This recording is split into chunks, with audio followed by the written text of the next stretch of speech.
kadangi transporto temą pradėjom nuo to, kad reikės vikšrų, tada kalbėjom, kad galbūt reikės jau amfibijų, šiandien išbandė į sraigtasparnį.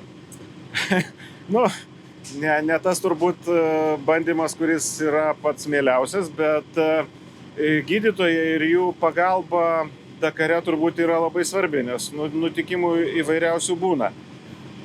Kaip tavo nuomonė, tas darbas organizuotas, ar iš tikrųjų viskas taip sustiguota, nes ploto daug, dykumos daug, kaip tau atrodo, visko užtenka čianais, ar visgi taip ant ribos? Kada yra kalba apie žmogaus sveikatą ir gyvybę, tai turbūt mes žinom valstybių, kur žmogus nieko nekainuoja, ne? Tai yra ta valstybė, kuri siunčia į Ukrainą, ne, savo, kaip sakant, pašarus.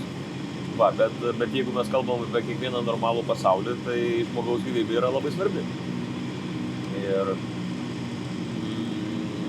logistiškai aš galiu nežinoti tam tikrų detalių, turbūt natūralu, bet medikų čia yra tikrai labai daug. Kitaip tariant, yra praktiškai lenktynėse nenaudojama Saudo Arabijos medicinos sistema, arba jinai naudojama yra kažkokiam antram arba trečiam laiptelyje, ar ne, kada jau ten reikia, sakysime, greitos ir labai kokybiškos ten kažkokios aparatūros, ne, greitos pagalbos ir kokybiškos aparatūros. Bet šiaip kaip vyksta procesas, tai pradėkime nuo to, kad Bivake mes turime tokią karo lauko ligoninę, kurioje yra visų reikalingų sričių specialistai ir visa būtiniausia įranga. Tada čia pat Bivake yra sraigtasparniai. Trasą prižiūri sraigtasparniai, jeigu kažkas atsitinka, jie skrenda, leidžiasi, suteikia greitąją pagalbą, bet kas kažkiek kilometrų trasoje yra fiziškai automobiliai, visureigiai, kurie yra su medicinos personalu, tai kitaip tariant, sraigtasparnis gali ir nepriskristi kuriais atvejais, ne? Tai kas kažkiek kilometrų to algoritmo, aš nežinau, yra medicina. Tai kai tai nutinka, tai arba pirmas atskrenda sraigtasparnis, arba atvažiuoja automobilis, suteikia pirmąją pagalbą ir jeigu yra nors menkiausias įtarimas, kad kažkas yra daugiau, tada tas varžybių dalyvis yra sodinamas arba guldomas net į sraigtasparnį. Sraigtasparniai kai kuriais atvejais net turi tokius specialius transportavimo krepšius, kad tu gali gulinti žmogų šalia sraigtasparnio, sakysime, transportuoti reikalo esant. Ir jį gabena čionai Bivaką.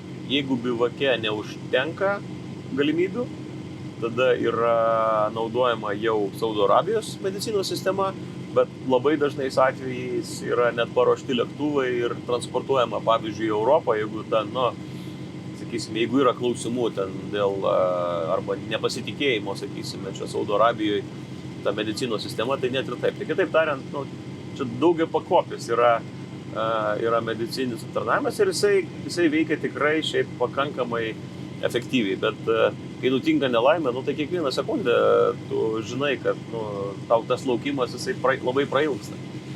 Tai Lietuvoje čia visai neseniai tokia tema prabėgo, kad tarsi yra norima, kad vairuotojai mokytųsi pirmosios medicinės pagalbos ir kartotų tą kursą kaskart. Ten kilo daug diskusijų, čia to reikia, nereikia, ar tai padės, ar nepadės. Kaip tose lenktynėse, nes gali būti, kad atsitikus kažkokiai nelaimiai, ar avarijai, ar kažkam, tai pirmieji visgi atvažiuos kolegos. Ar tu pats privažiuosi prie kažko, ar žinai, ką daryti? Aš tai esu šalininkas. Sakysime, nuolatos kartoti, ne tik, kad išmokti pirmosios medicinos pagalbos kursą, bet nuolat kartoti, nes tai, ką tu išmoksti, tai tu po pusės metų jau nebeatsimeni. Kitaip tariant, manyčiau, kad net sveika būtų kas metus laiko turėti privalomą tokį reikalą, nes kai nutinka nelaimės, tai nebūtinai yra avarijos. Tai gali būti ir net ir buityje tam tikri reikalai. O aš, sakysime, kadangi esu ir Lietuvos kariuomenės karys, tai savo būryje ir skyriuje esu atsakingas irgi sakysime, už mediciną irgi. Tai, na, tikrai labai svarbu yra žinoti, ką reikia daryti vienokiais arba kitokiais atvejais, nes labai kritiška yra, sakysime, ten pirmosios 10 minučių, pavyzdžiui, sakysime, po avarijos nutikimo. Ir tokiu atveju tikrai gali būti, kad medikai per tiek laiko nespės atvažiuoti. Bet kiti dalyviai trasoje labai tikėtina, kad per tiek laiko iki tavęs atvažiuos. Ir jeigu jie atsimins, ką reikės daryti, tai tokiu atveju, čia gali būti jų gyvybės vertės klausimas. Jo, turbūt iš tikrųjų, bet kas gali atsitikti su tavo artimu žmogum, visiškai buityje. Ar tu esi su medikais ne pirmą kartą bendrauji? Aš atsimenu, prieš keletą metų mes irgi keliavome į tą punktą bivake, kada susižalojai ranką, reiškia, nesant vairo stiprintuvui. Ar jie čia turi viską, taip profesionaliai išspręsti, bent jau tavo atžvilgiu, ir šiandien, ir tą kartą? Tau toliau nereikėjo to varianto, kurį tu pasakai, nei į Europą, nei į miestą skristi nereikėjo. Tarsi viskas įvyko čia. Kaip pasakyti, visada norisi galbūt truputį geriau. Aš šiandieną, kai man darė rentgeną dar prie viso gero, nes norėjau patikrinti ir, sakysime, kaukolę ir stuburą kaklo srityje.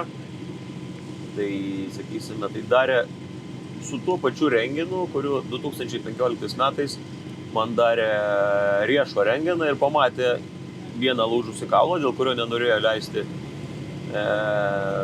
startuoti toliau, o grįžus į Lietuvą paaiškėjo, kad ten buvo 3 kaulai ir dar 2 nutraukti raiščiai. Tai nebūtinai jinai buvo tiek tobula, bet aišku, riešo kaulo jie tokie smulkus, tai gal ten, sakysim, per daug nesimato. Tai ar turi tikrai iki galo įrangą, tai, ten pavyzdžiui, tokio kompiuterinio tomografo neturi, ne?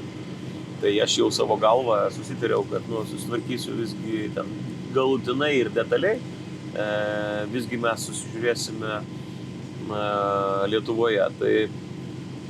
Tai visada gali būti geriau, bet man atrodo, kad, sakysime, ta pirminė tokia pagalba, kuri yra reikalinga.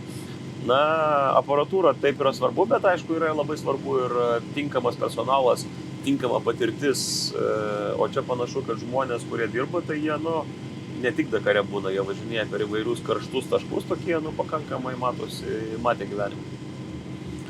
Gerai, ačiū, linkiu, kad viskas Lietuvoje susistotų į vietas, galva, rankos. Neturiu kito pasirinkimo.